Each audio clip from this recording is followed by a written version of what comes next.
नमस्कार, सुप्रभात झारखंड देख रहे हैं आप। मैं हूं आपके साथ सिरांधा। सबसे पहले खबर धनबाद से। हम आपको बता दें कि धनबाद से बिहार के आरा गई पुलिस टीम पर हमला हुआ।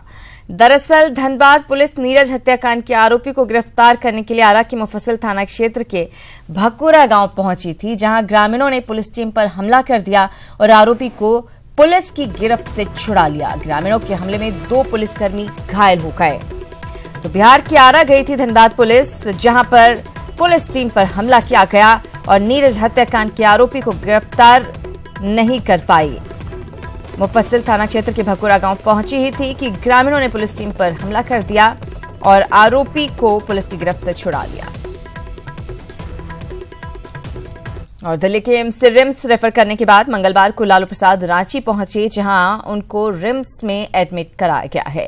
रिम्स पहुंचने के बाद सबसे पहले 5 सदस्यीय डॉक्टरों की टीम ने लालू प्रसाद की स्वास्थ्य की जांच की। जांच में लालू प्रसाद की ब्लड शुगर लेवल बढ़ा हुआ मिला था। साथ ही डॉक्टरों ने आरजेडी अध्यक्ष के पैर में सूजन होने की भी बात कही। इससे पहले लालू के आगमन को लेकर सुरक्षा के पुख्ता बंदोबस्त किए गए थे। हमारे चिकित्सकों का दल जो एक गठित किया गया है, उनकी समुचित चिकित्सा करने के लिए उनका एग्जामिन कर रहे हैं और एग्जामिन करने के बाद उनका प्रतिवेदन मुझे सौंपेंगे। जो प्राथमिक दृष्टि में उन्हें लगा है कि उनके पैरों में थोड़ी सूजन है, ब्लड प्रेशर बिल्कुल ठीक है और ब्लड शुगर मात्रा बढ़ी हुई है, 219 है। तो ऐसी स्थिति में जांच हो रही है उनकी पूरी तरह। और लालू के दिल्ली से आगमन के बाद कड़ी सुरक्षा व्यवस्था के बीच उन्हें रिम्स में भर्ती किया गया। पूरी प्रक्रिया के दौरान आरजेडी विधायक भूला यादव उनके साथ बने रहे। ये तस्वीर आप देख पा रहे हैं। आप देख सकते हैं किस तरह से लालू प्रसाद को रेलवे स्टेशन से रिम्स तक पहुंचाया गया। लालू पहले राजधानी एक्सप्रेस से रांची पहुंचे, उसके बाद आरजेडी अध्यक्ष को व्हील चेयर पर बिठाया गया। व्हील चेयर से एम्बुलेंस और फिर उन्हें रिम्स में भर्ती कराया गया।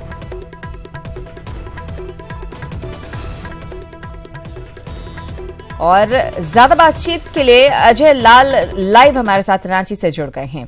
अजय, लालू प्रसाद को भर्ती करवा दिया गया है रिम्स में, लेकिन बार बार यही कहा जा रहा है कि उनकी तबीयत अभी उतनी ठीक नहीं है। जैसा कि अभी जांच में भी सामने आया है, शुगर लेवल बढ़ा हुआ है, पैर में सूजन है।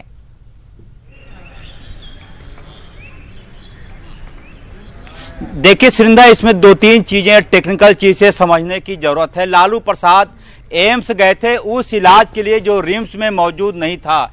जब वो रिम्स से एम्स गए थे तो वहां जो डॉक्टरों ने रिपोर्ट दी है कि अब जो उन्हें जो डिजीज है या फिर जिस रोग से वो ग्रसित हैं उसका इलाज वो रिम्स में करवा सकते हैं। और 24 घंटे पहले उनकी कई डॉक्टरों ने जांच की। कई ऐसे जांच रिपोर्ट है सिरिंधा जिसके आने में 24 घंटे का वक्त लगता है। तो आज मेडिकल रिपोर्ट आएगी। जो जांच रिपोर्ट आई थी, जो जांच हुई थी लालू प्रसाद की, तो उसकी कई प्रकार की रिपोर्ट आज आएंगे। उसके बाद ये मेडिकल टीम, जो 5 सदस्यीय डॉक्टरों की टीम जो लालू प्रसाद के स्वास्थ्य की देखरेख के लिए बनी है, वो तय करे कि क्या लालू प्रसाद के लिए क्या कुछ बेहतर हो सकता है। क्या वो रिम्स में कंटिन्यू करके इलाज करा सकते हैं या फिर जो होटवार जेल में चिकित्सा सुविधा उपलब्ध है उनसे उनको स्वास्थ्य लाभ मिल सकता है। तो आज शाम 3 बजे के बाद उन्हें उनकी जो जांच हुई थी उसकी रिपोर्ट आनी है। उसके बाद तय हुआ कि आगे क्या कुछ किया जाना है लालू प्रसाद जी के साथ। क्या उन्हें रिम्स में रखा जाए या होटवार ट्रांसफर किया जाए। तो आज 3 बजे तक का इंतजार करना होगा लोगों को कि मेडिकल जो उनकी जांच हुई थी उसकी जांच रिपोर्ट क्या आती है। और फिलहाल जिस प्रकार के जो उन्हें शिकायत है कि पैर में सूजन है या बीपी है या ब्लड शुगर हाई है, ये ऐसे तमाम रोग हैं जिसमें कि 10 में से आज की तारीख में 5-6 आदमी को निकल ही जाता है। तो फिलहाल जो चीजें हैं वो कह सकते हैं कि लालू प्रसाद के लिए बेहतर है कि उन्हें कोई गंभीर जांच रिपोर्ट पर। बिल्कुल अजय, कल रिम्स निदेशक ये बता रहे थे कि डेली जो है प्रतिदिन 12 बजे मेडिकल बुलेटिन लालू प्रसाद का जारी किया जाएगा। तो क्या आज भी मेडिकल बुलेटिन जारी होगा 12 बजे या फिर इंतजार किया जाएगा रिपोर्ट्स के आने का? देखिए सिरिंधा, रिम्स के निदेशक ने यह जरूर कहा है कि 12 बजे के आसपास रोज मेडिकल रिपोर्ट जारी की जाएगी लालू प्रसाद के स्वास्थ्य की जांच को लेकर। लेकिन ये देखना होगा कि क्या मेडिकल जो जांच जो विभिन्न प्रकार के हुए थे, जो सैंपल लिए गए थे लालू प्रसाद से, क्या उसकी जांच रिपोर्ट आ पाती है नहीं। यदि जांच रिपोर्ट के पहले मेडिकल बुलेटिन आता है तो वही तमाम बातें कही जाएंगी जो कल कहा गया था, कि यानी कि उनके पैर में सूजन है, ब्लड शुगर हाई है, बीपी हाई है। तो ये मुझे लगता है कि कम से कम आज 12 बजे का वक्त जरूर दिया गया है कि मेडिकल रिपोर्ट के बाद जो मेडिकल बुलेटिन जारी किया जाएगा। लेकिन सबसे अहम है कि जांच रिपोर्ट क्या आता है, क्या पॉजिटिव आते हैं या फिर निगेटिव आते हैं। यदि निगेटिव आते हैं तो ये लालू प्रसाद के लिए अच्छी बात है कि वो होटबार जेल जा सकेंगे, और उसके बाद जैसे कि उनके बड़े बेटे की शादी है तो मुझे लगता है कि पेरोल की भी प्रक्रिया शुरू हो पाएगी। फिलहाल जांच रिपोर्ट का इंतजार करना होगा सरिंधा। बिल्कुल, हमने देखा कि लालू प्रसाद जब जेल में भी थे उस वक्त भी बहुत बड़ी तादाद में लोग पहुंचते थे, उनके समर्थक पहुंचते थे, उनके करीबी पहुंचते थे मिलने के लिए, और अभी तो वो हॉस्पिटल में हैं। तो क्या अभी भी लोगों के आने का सिलसिला जारी है, मुलाकातों का दौर जारी है?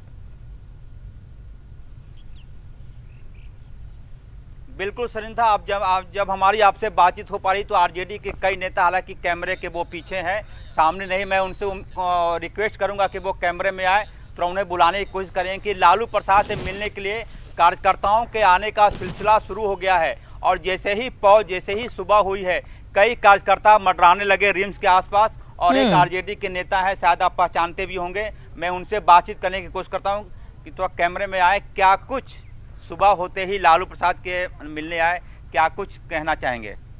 हम लोग स्वास्थ्य के प्रति चिंतित हैं और पूरे देश राज्य की जनता है, और सुबह सुबह हम लोग आए हुए हैं, लेकिन यहाँ इतनी तब व्यवस्था है सरकार का, दर्शन हो पाएगा नहीं। हम लोग दर्शन बाहर से ही हम लोग दर्शन देखिए सरिंधा, एक जो चीज मैं दिखाने की कोशिश करूँ अपने कैमरा पर्सन संजय सिंह के माध्यम से, ये जो रिम्स का जो वार्ड है जहाँ पे लालू प्रसाद भर्ती है, जब कार्यकर्ताओं की बहुत ज्यादा भीड़ हो जाती है तो अक्सर लालू प्रसाद को अपने वो जिस वार्ड में वो भर्ती हैं उसका वो खिड़की खोल देते हैं, और बाहर से ही, जैसा कि अक्सर होता है राजनेताओं का शक्ल होता है कि हाथ हिलाकर अभिवादन करना या फिर हाथ जोड़कर अभिवादन करना। कल भी हमारे पास न्यूज 18 ने एक्सक्लूसिव रिपोर्ट दिखाई थी कि कैसे लालू प्रसाद अपने वैसे कार्यकर्ताओं से मिलने की कोशिश कर रहे थे जो उन तक नहीं पहुंच पाए। तो एक चीजें सुविधा यहाँ जरूर है रिम्स में कि कम से कम यदि कार्यकर्ताओं की ज्यादा भीड़ हो जाती है तो लालू प्रसाद अपने वार्ड का खिड़की का जो दरवाजा वो विंडो खोल देते हैं और उसके बाद कार्यकर्ताओं से मिल लेते हैं। तो एक अच्छी बात है कि आरजेडी के कार्यकर्ताओं को बातचीत तो नहीं हो पाती लेकिन मुलाकात जरूर हो जाती है। राष्ट्रीय अध्यक्ष जो है ये हम लोग का पार्टी के ही नहीं सुकून मिलता है। हमारे एंकर पूछ रहे हैं आपसे सरिंधा की खिड़की से लालू प्रसाद दर्शन करने का हम लोग का पूरे जनता देख ही लेता है तो बड़ा सुकून मिलता है, और हम लोग मान के चल रहे हैं कि इनको एकदम परेशान करने की एक साजिश है। वो बात तो हर लोग बोल रहा है, मैं ये कह रहा हूँ कि लालू प्रसाद जी को वार्ड में देखकर दिल को संतोष होता है, एकदम निश्चित रूप से संतोष होता है।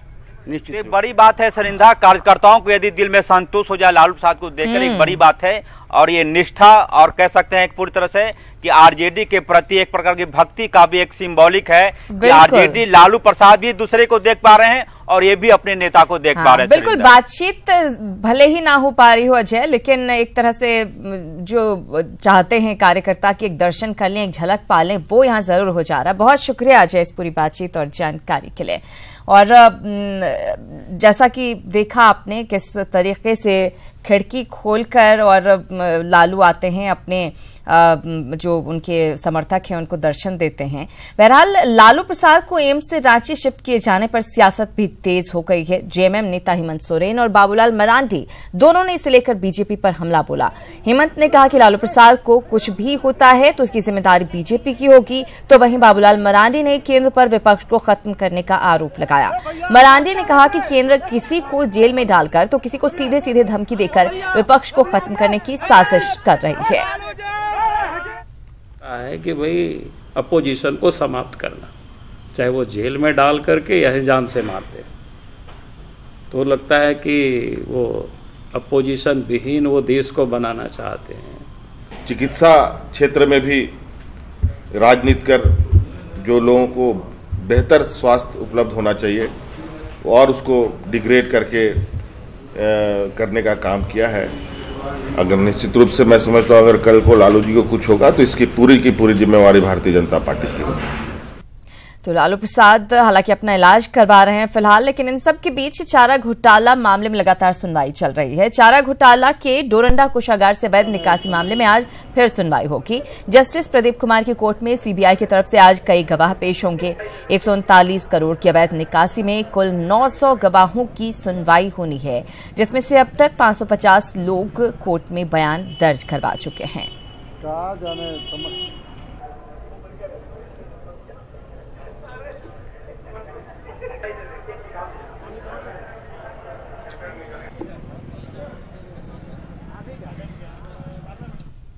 और बात सिल्ली और गोमिया विधानसभा उपचुनाव की। सिल्ली और गोमिया विधानसभा सीटों के लिए उपचुनाव की घोषणा होते ही झारखंड में एक बार फिर विपक्षी एकता का राग चर्चा में आ गया है। जेएमएम नेता हेमंत सोरेन विपक्षी एकता की कवायद में जोर शोर से जुटे हैं। इसी को लेकर आज विपक्षी दलों की बैठक बुलाई गई है, जिसमें कांग्रेस, जेवीएम और वाम दलों को शामिल होने के लिए न्योता दिया गया है। आज होने वाली इस बैठक में जहां दोनों सीटों पर जीत के लिए मंथन होगा, वहीं बीजेपी और आजसू के खिलाफ रणनीति बनाने पर चर्चा की भी संभावना है।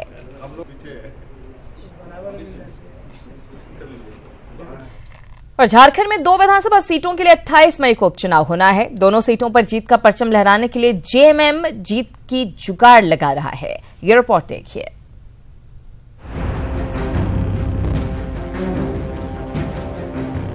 राजनीति की रवायत कहिए या फिर सियासत की मजबूरी, कई बार वो सब कुछ करना पड़ता है जिसे जमीर ने आज तक करने की गवाही नहीं दी। दुश्मन का दुश्मन दोस्त होता है। इसी जज्बे के साथ गर्मी की तपिश में हेमंत पहुंच गए जेवीएम अध्यक्ष की दहलीज पर और ले लिया आशीर्वाद उपचुनाव की चुनौती का सामना करने का।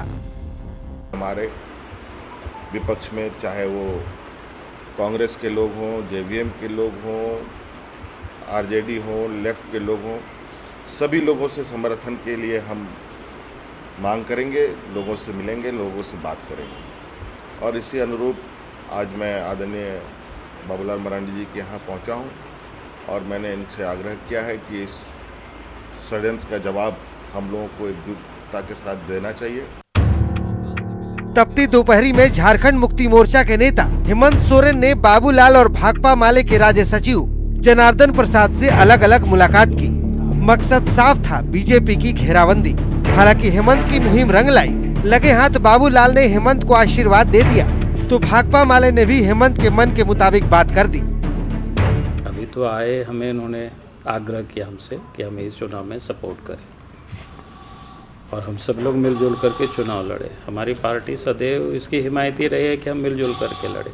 इस उपचुनाव के जरिए जो एक तरह से जिस तरह के शासन व्यवस्था को स्थापित करने की कोशिश कर रहे हैं, हमारी पहली प्राथमिकता है कि भाजपा को फिर से वापसी का कोई अवसर नहीं दिया जाए। भाजपा को रोकना है और इस पर ही खड़ा होकर के हमारी राज्य कमेटी बात करेगी। दरअसल 28 मई को सिल्ली और गोमिया विधानसभा में उपचुनाव होना है। सिल्ली से अमित महतो और गोमिया से योगेंद्र महतो जेएमएम के विधायक रहे हैं। लिहाजा दोनों ही सीटों पर जेएमएम जीत की जुगाड़ में है। इधर आजसू ने भी दोनों सीटों पर अपने उम्मीदवारों का ऐलान कर दिया है। आजसू के स्टैंड से बीजेपी पसोपेश में है। जाहिर तौर पर गोमिया और सिल्ली से सियासत उस तस्वीर की तलाश कर रही है जिसका सीधा सीधा असर 2019 के चुनाव पर देखने को मिलेगा। अजय लाल, न्यूज़ 18 रांची। आगे बढ़ेंगे। झारखंड के स्वास्थ्य मंत्री रामचंद्र चंद्रवंशी ने केंद्रीय स्वास्थ्य मंत्री जेपी नड्डा से मंगलवार को मुलाकात की। मुलाकात के दौरान दिल्ली में दोनों नेताओं के बीच झारखंड के 3 नए मेडिकल कॉलेज के बारे में चर्चा हुई। पलामू, हजारीबाग और दुमका 2018 के अंत तक सत्र शुरू किए जाने की संभावना है। उधर घाटशिला के डुमरिया प्रखंड में ग्रामीणों ने उत्क्रमित मध्य विद्यालय परिसर में भूख हड़ताल शुरू कर दी है। विद्यालय को 2.5 किलोमीटर दूर किसी अन्य स्कूल में मर्ज करने के फैसले का ग्रामीण विरोध कर रहे हैं। ग्रामीणों की भूख हड़ताल के चौथे दिन 3 लोगों की हालत खराब हो गई है। ग्रामीण मर्ज करने के फैसले को वापस लेने की मांग कर रहे हैं। स्कूल जो है उत्क्रमित मध्य विद्यालय पंचनगोड़ा और दूसरा जगह यहाँ से 2.5 किलोमीटर पड़ती है उत्क्रमित मध्य विद्यालय चांडिया में विलय कर दी गई है। और यहाँ पे ITI स्टूडेंट हैं, इसलिए हम लोग इस विलय का विरोध कर रहे हैं। आंदोलन में जुटेंगे और सरकार जो सोच रहे हैं, सरकार का सोच को भी बदलने का, चूँकि जनता के लिए सरकार है, जनता के द्वारा ही सरकार बनता है और इस तरह का करेगा तो निश्चित रूप से आगे सरकार को सोचना पड़ेगा। इसमें से गंभीर रूप से जो है कोई नहीं पाया गया है, मतलब पीड़ित। एक बच्चा जो है बुखार पीड़ित है और उसमें एक बुजुर्ग है, इसका मतलब BP लो बता रहा है। तो हम लोग 2-3 को चिन्हित किया, हम लोग बहुत जल्द उसको रेफर करके आगे का चिकित्सा सुविधा मुहैया कराएंगे। दरअसल झारखंड सरकार ने पूर्वी सिंहभूम जिले के 400 स्कूलों को मर्ज करने का ऐलान कर दिया है, जिसके बाद अब मर्ज करने की प्रक्रिया शुरू भी हो गई है और इस पर सियासी रंग भी चढ़ने लगा है। जमशेदपुर में एक कार्यक्रम के दौरान कांग्रेस पार्टी के प्रदेश अध्यक्ष डॉक्टर अजय कुमार ने रघुवर सरकार को ग्रामीण विरोधी करार दिया है। हम आपके माध्यम से यही अनुरोध करेंगे कि पूरी तरह से इसके बात को फैलाइए। तो पूरे ग्रामीण क्षेत्र में जिस तरह से बच्चे लोग की सुविधा को खत्म किया जा रहा है, दूर दूर तक 5 किलोमीटर 4 किलोमीटर छोटे छोटे बच्चों को पैदल चलने के लिए मजबूर कर रही है सरकार। ये सचमुच में इनको क्यों गरीब के प्रति, ग्रामीण लोग के प्रति, बस्ती में रहने वाले लोग के प्रति इतनी नफरत है, ये बात समझ में नहीं आती। और घाटशिला के कोलबारिया गांव में धूमधाम के साथ सेंद्रा पर्व मनाया गया। जंगल में शिकार कर इस पर्व को मनाया जाता है। सेंद्रा पर्व के दौरान 3 दिवसीय मेले का आयोजन भी होता है, जिसमें स्थानीय कलाकार पारंपरिक नृत्य पेश करते हैं। 3 दिवसीय मेले में लगभग 10,000 लोगों के आने की संभावना है।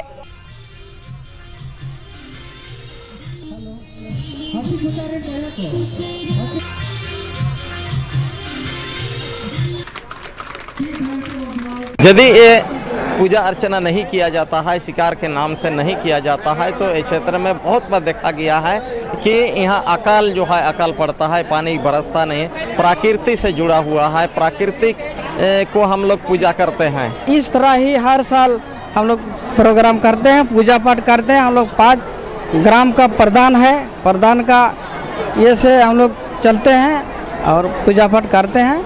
और हर साल हम लोग का जो अकाल बोलते हैं, पानी का अभाव नहीं होता है। और इसी के साथ इस बुलेटिन में इतना ही, लेकिन झारखंड की बाकी तमाम खबरों को विस्तार से जानने के लिए आप लॉग इन करें news18jharkhand.com पर।